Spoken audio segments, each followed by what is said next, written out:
মামা আওয়াজ আছে।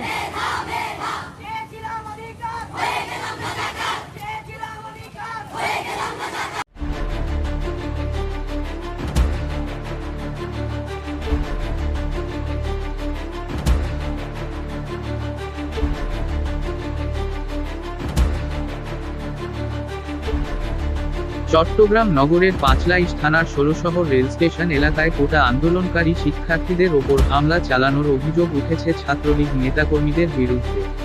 এ সময় উভয় পক্ষের মধ্যে ধাওয়া পাল্টা ধাওয়া হয়। তবে এই ঘটনায় কেউ আহত হননি। কোটা আন্দোলনকারী শিক্ষার্থীদের দাবি, ছাত্রলীগ নেতারা তাদের ওপর হামলা চালিয়েছে।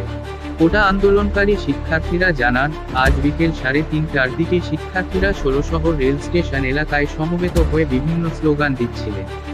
এ সময় ছাত্রলীগ নেতারা লাঠি নিয়ে হামলা চালান।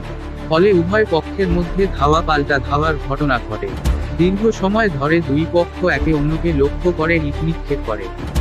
পাঁচলাইশ থানার ভারপ্রাপ্ত কর্মকর্তা ওসি সন্তোষ চাকমা জানান, ছাত্রলীগ ও কোটা আন্দোলনকারী শিক্ষার্থীদের মধ্যে ধাওয়া পাল্টা ধাওয়ার ঘটনা ঘটে।